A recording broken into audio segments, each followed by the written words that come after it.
சேலம் மாசிநாயக்கன்பட்டியைச் சேர்ந்தவர் வெங்கடேஸ்வரன். இவருக்கு நிர்மலா என்ற மனைவியும் ரிஷிகேசவன் என்ற மகனும் பூஜா என்ற மகளும் உள்ளனர். வெங்கடேஸ்வரன் அந்த பகுதியில் நோட்டு புத்தக கடை வைத்து நடத்தி வந்தார். அவருக்கு துணையாக அவரது மகனும் கடையில் வேலை பார்த்து வந்திருக்கிறார். இந்த நிலையில் நிர்மலாவின் உறவினருக்கு குழந்தை பிறந்ததால் அவர் குழந்தையை பார்ப்பதற்காக மருத்துவமனைக்கு சென்று விட்டார். மீண்டும் வீட்டுக்கு வந்து பார்த்தபோது அறையில் பூஜா அசைவற்ற நிலையில் கிடந்திருக்கிறார்.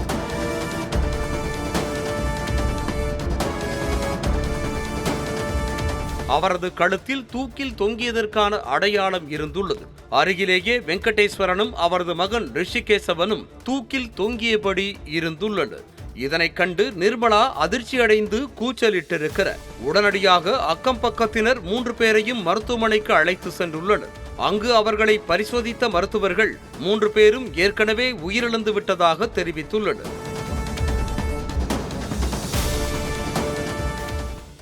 இதனைத் தொடர்ந்து போலீசார் இதுகுறித்து வழக்கு பதிவு செய்து முதற்கட்ட விசாரணையை தொடங்கினர். போலீசார் நடத்திய முதற்கட்ட விசாரணையில் வெங்கடேஸ்வரன் முன்னதாக நடத்திய தொழிலில் நஷ்டம் ஏற்பட்டதால் தன்னுடைய சொத்தை விற்றதும் மீண்டும் கடன் வாங்கி புதிதாக வியாபாரத்தை துவக்கியதும் தெரிய வந்தது. தொடர்ந்து நடத்திய விசாரணையில் பணம் கொடுத்தவர்கள் நெருக்கடி கொடுத்ததால் மன உளைச்சலில் இருந்து வந்த வெங்கடேஸ்வரன் குடும்பத்தோடு தற்கொலை செய்ய முடிவெடுத்ததும் தெரிய வந்தது.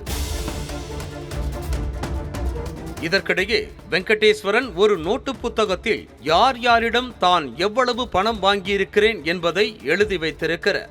அந்த நோட்டை கைப்பற்றிய போலீசார் கடன் கொடுத்தவர்கள் யாராவது அவரை மிரட்டினார்களா என்ற கோணத்தில் விசாரித்து வருகின்றனர். கடன் பிரச்சனையால் ஒரே குடும்பத்தைச் சேர்ந்த 3 பேர் தற்கொலை செய்து கொண்ட சம்பவம் சேலத்தில் பரபரப்பை ஏற்படுத்தியுள்ளது.